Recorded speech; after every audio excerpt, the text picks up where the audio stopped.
Hello, good morning, and welcome to another episode of Inside the Ropes with Coach Mario. Coach Mario, owner and head coach of Warriors Pride Boxing Academy in Miami, Florida. Good morning, guys. Good morning, everybody. Good morning, fans of boxing. How are you guys doing this morning? I am still in Tennessee. I'm staying at this little town called Lexington, Tennessee. Really nice, quaint, quiet town. Enjoyed my stay here, flying back to Miami today, finally, after 1 week of working at my cabin in the woods. I have a 12-acre lot in a little town called Holiday, and I've been working on doing some insulation work and working on the windows and working on a whole bunch of other stuff. Trying to get some electricity in the cabin, the wiring and everything else. Spent a whole week over here, but finally heading back home. I miss home. I miss my wife and my dogs, and my fighters and everything else of Miami. The Cuban coffee, the Latino atmosphere, all that stuff. I really miss it a lot. But anyway, I've enjoyed my stay here in Tennessee. But today we're going to talk a little bit about a couple of subjects, all right? And I was thinking last night that we haven't heard anything from Suriel Matias since his last interview with El Filósofo del Boxeo. It was an interview where Matias seemed a little, how can I say it, didn't say much. Questions were low balls, softballs that were thrown at Matias. I really don't think we got much information about that, but there's been some rumors going around about Matias fighting in Puerto Rico again for his next fight sometime at the end of this year. And I was thinking, after the Pitbull loss, which I actually predicted, and if you've seen my previous episodes, you can see that I have stated in innumerable occasions that Pitbull Cruz, Isaac Pitbull Cruz, El Chihuahua, was not going to last very long as a champion. I said it, and I got hate from all types of people.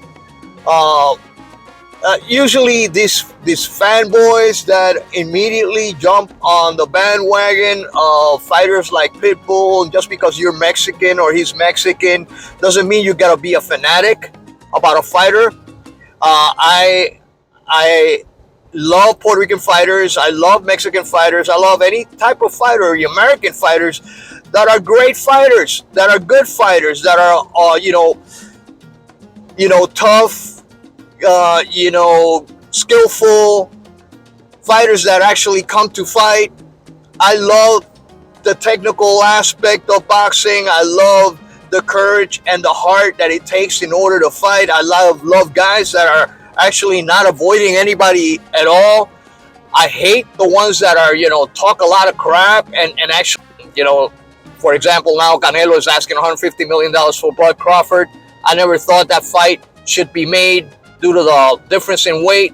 But anyway, going back to my point, since Suriel Matias' last interview was actually an interview that didn't say much, I think that if Matias is really serious about his career in boxing, if he really wants to continue in boxing, I don't know if this is something that he wants to continue doing. I think he's very happy to be back with his family at his home and whatnot. And everybody understands that aspect of a person's life.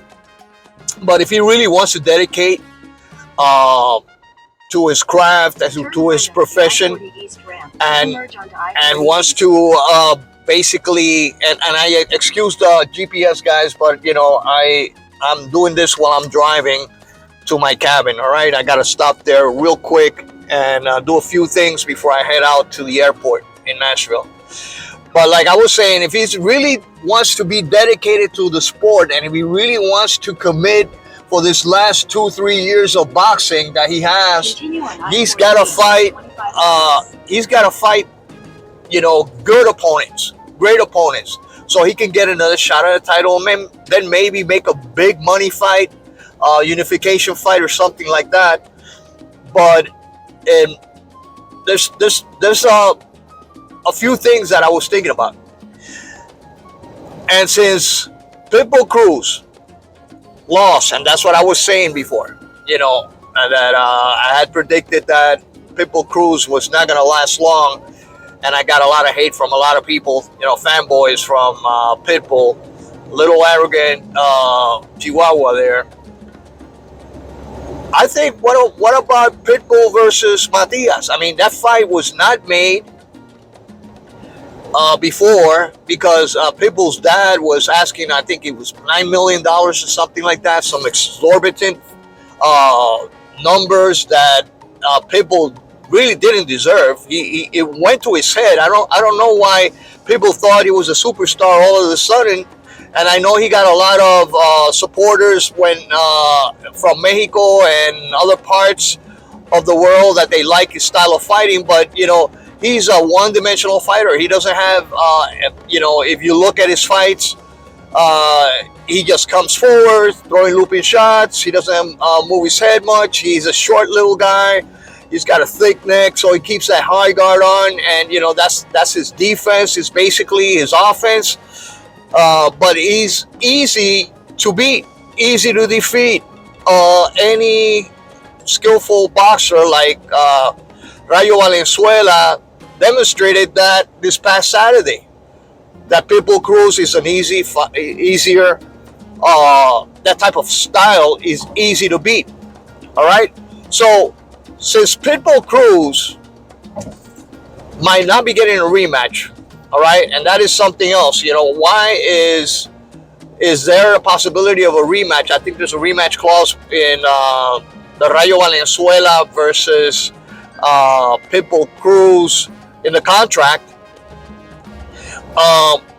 It boggles the mind, why didn't the promoter and manager and the guys that handle Subriel Matias' fight didn't have a rematch clause for his fight with Amparo? It was not a mandatory fight. This was not a mandatory fight, so it's still unclear. And this is one of the questions that I wanted to ask Subriel Matias, and one of the questions that El Filósofo de Boxeo did not ask Subriel Matias in his interview. How come you didn't have a rematch clause? In case there was an upset in the fight, in case the judges robbed you, or in case, anything could have happened. I'm not saying the judges robbed them. I think the right man won. Amparo won the fight. Subriel Matias beat himself. You all know that. He didn't throw any punches. He was lethargic. He was tired at the end of the fight. He looked gassed out. That's not the Matias that we're used to. But, water under the bridge, guys. I don't want to talk about that past fight. We're looking forward for Subriel Matias' fight. If he fights Pitbull Cruz, that would be one hell of a fight. This would not be a technical fight. This would not be a technical boxer versus an aggressive fighter like Pitbull Cruz. This would be aggressive fighter versus aggressive fighter, puncher versus puncher, Puerto Rico versus Mexico. This would be one hell of a fight. I would rather see Subriel Matias versus Pitbull than a repeat of Valenzuela versus Pitbull. I don't know about you guys, but that is my opinion. All right? So please let me know what you guys think about Pitbull versus Subriel Matias. I think it would be a great fight. It would be a great comeback fight for Subriel Matias. I don't think Subriel Matias should waste his time fighting nobodies. What for? I mean, I don't see it. Maybe they're trying to gauge where Subriel Matias' head is at, whether he wants to be really dedicated to boxing, or is he on his way out, mentally. So we will see. We will wait and see what Subriel Matias says, but I looked at his Instagram page, and there's nothing there. I mean, there has been nothing uploaded since his fight against Liam Paro. I think he had uh, some comments about him taking vacation with his family and stuff like that. He was enjoying his wife and girls, and I hope he really is enjoying that. But I want to see Matias back in the ring as soon as possible. But if I was his manager, I'd like to see him in there real quick, guys. I wouldn't give this guy too much of a chance to be distracted and do other things. I will want him inside the ring immediately, training immediately. Now, if Matias really is not into it, if his mind is not into it, then that's something else. But we will see on his next fight who he picks. If he picks an easy opponent, we will know that, maybe something happened that night. He wasn't ready, either physically or mentally, or maybe both, or was distracted the last week of boxing. Now, moving on, let's talk a little bit about Canelo Alvarez and Edgar Berlanga. All right, as you all know, a lot of people and mostly casuals that are actually biting the bait, so to speak. Like if they're like easy fishes to reel in, thinking that the Berlanga versus Canelo fight is a legitimate good fight. Canelo continues to cherry pick. It is embarrassing how a Mexican champion seems so afraid of fighting really tough number one opponents. Let me ask you one question. Who has Berlanga fought that is top 10 fighter, that is a top 10 fighter? Who has Berlanga fought in order to deserve a title shot against Canelo Alvarez? The so-called face of Mexican boxing. No one. So Canelo consistently contradicts himself. Says he doesn't want to fight Mexicans, avoiding Benavides, and then he fights Munguia. Says, he wants to fight the best, yet turns down fight with number one contenders, but takes on fighters like Yildirim and Edgar Berlanga and other fighters that are not even top 10. How can you explain that? He constantly is contradicting himself. He's constantly putting his foot in his mouth. He doesn't know what other excuse he can come up with. And to all those fans of Canelo, guys, if you still support this guy, if you think that everything he's doing, you guys are brain dead. You guys got shit for brains. You're not really fans of the sport of boxing. You really are not knowledgeable of the sport of boxing. You are fanatics, and I hate fanatics. It doesn't matter what fighter you follow. You gotta be a person with a little bit of an open mind and an impartial judge of boxing, and acknowledge when a fighter is actually avoiding other fighters and is cowardly, choosing and cherry picking weaker opponents, easier opponents. I've said it before, and I told my fighters in my gym, there's no glory in fighting the weak, guys. There's zero glory in fighting a weak person. How is that helpful to your legacy, Canelo? How is it possible that a fight with Berlanga, a guy that hasn't fought any top opponents, any legitimate fighters, who is a C-level fighter?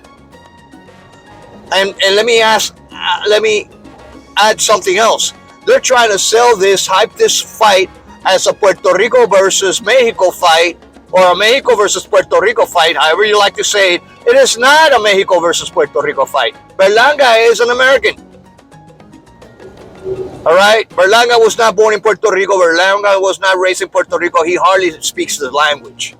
All right? I'm not saying that he doesn't feel Puerto Rican. He has a Puerto Rican heritage and all that. But don't make it out to be a Puerto Rico versus Mexico. I mean, people in Puerto Rico do not support this fight. They know it's a hype job. Berlanga is a hype job. I'm sorry to say it. Berlanga's got enabled to deserve a fight against a fighter like Canelo. And that's another thing. Canelo's constantly saying, "Oh, what has Benavidez done in order to deserve a fight with me?" And now he's contradicting himself. What has Berlanga done in order to deserve a fight with Canelo? Nothing. Yet he's fighting him. So that shows you right there. If you are a fan of Canelo and you constantly do not see his contradictions, how he's constantly contradicting himself, saying one thing and doing another, then you're brain dead and you got shit for brains. And you're a fanatic. And I don't care what you say in this channel, calling me hater and all this other stuff. I don't care, guys, because everybody knows. I mean, you got to be blind not to see it. He's cowardly ducking Benavidez. He's cowardly ducking top fighters at 175. He won't fight Benavidez. He won't fight Morel. He won't fight Beterbiev. He wanted to lowball Dimitri Bivol. Cherry picks Ryder. Cherry picks Munguia. Cherry picks Berlanga. Continues to cherry pick. And now he's asking $150 million to fight Terence Crawford, when they offered him $100 million to fight Crawford, Turkey Al-Rashid, all right? Offered him $100 million, and now he wants $150 million. So you tell me, guys, why does Canelo continue to contradict himself? How can you continue supporting this liar? This guy that's constantly lying to your face, and you're like a little damn schoolgirl, like a cheerleader. Don't you have any principles? Do people have any values? And know when somebody is lacking of morals, values, courage, and does the things that actually are a telltale sign that this guy is ducking cowardly the top fighters. That's not what Mexican fighting is all about. I love Mexican boxers. I love Salvador Sanchez, Julio Cesar Chavez, the likes of Roberto Duran, Panamanian fighter, the likes of Marvin Hagler, all those guys that came to fight and give it 100%. But when I see a fighter like Canelo, who's constantly contradicting himself, saying one thing and doing another, and avoiding the top fighters, man, I gotta call it out. I gotta call it what it is. Ain't afraid when you do the things that Canelo does. In my book, it is. I mean, in Puerto Rico, if you see a fighter doing that, shit, man, he's got to move. He's got to move from the island. And one of the things that I was mentioning in the past, and going back to Puerto Rico, and sorry for jumping around like this, but did you see the other day, for all you my Puerto Rican people, my people on the island that follow all types of sports and support their athletes, and not hype jobs like Berlanga? Let me ask you something. Did you see the Olympic Games? Adrianita, I believe. I don't know what her last name is. I can't remember her last name, but she's like one of the top table tennis players in the world, and she won, I think, 2-3 games and lost the last match. And you know what she did? She apologized to Puerto Rican people. She apologized to the Puerto Rican people for letting them down. Wilfredo Gomez, one of the greatest, if not the greatest fighter from Puerto Rico, one of the top 3 in my book, apologized when he lost against Salvador Sanchez. we're still to see an apology from Suriel Matias to his people. And it is not that I'm saying I need an apology. It is what a decent human being with values does.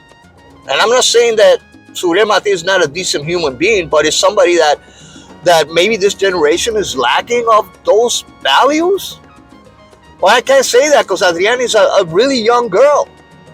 Yet she has the moral values and the moral strength to go out and tell his public, listen, I let you down.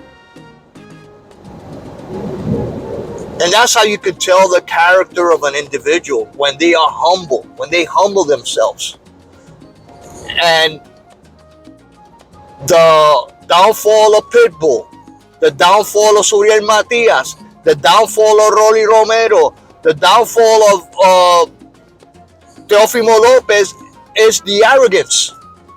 The downfall of Devin Haney is the arrogance, guys. Nowadays, fighters are arrogant. And they think they're all that when they haven't achieved legendary status. And then you can be a little arrogant or self-confident and whatnot. But guys, you know, that is what's going on in today's boxing. That is the mental thinking and the attitude of some of these fighters to believe they're great and to become hype jobs in the media and whatnot. They avoid other fighters. They cherry pick. You know, they have lackluster fights, like Teofimo Lopez, who has lost, in my opinion, 2 fights and had a really close fight with Claggett. It's embarrassing, guys. Boxing is embarrassing. Let's see what happens this year with the fights that Turkey Al-Rashid, or however you pronounce his name, is setting up. That guy is not. It's another fanboy who doesn't know much about the sport of boxing. You know, he's just putting out the money, but it is what it is, guys. I just hope we can see cards like we saw the other day. The best versus the best. That's what fans, knowledgeable boxing fans, want to see. They want to see the best versus the best. They don't want to see the Canelos versus Berlanga. They don't want to see the Crawford versus Canelo. They don't want to see, you know, an aging fighter like Danny Garcia fight a Lara, Erislandy Lara. They don't want to see that. We want to see good fighters, best versus the best. But anyway, guys, I'm almost arriving to my destination here at my cabin in the woods. This is all for now. God bless you all. Remember to like, share, subscribe. Let me know what your comments are. Let me know what you think about Suriel Matias, what he should be doing next, what his next opponent should be. Do you think that Suriel Matias is really going to be dedicated to boxing now that he's living in Puerto Rico? Do you think that Matias already, you know, clocked out, or is completely out? His mind is completely out of boxing, and he wants to become a civilian again, become a dad and a husband, and spend time with his family, and just sailing to the sunset, so to speak, and leave boxing behind.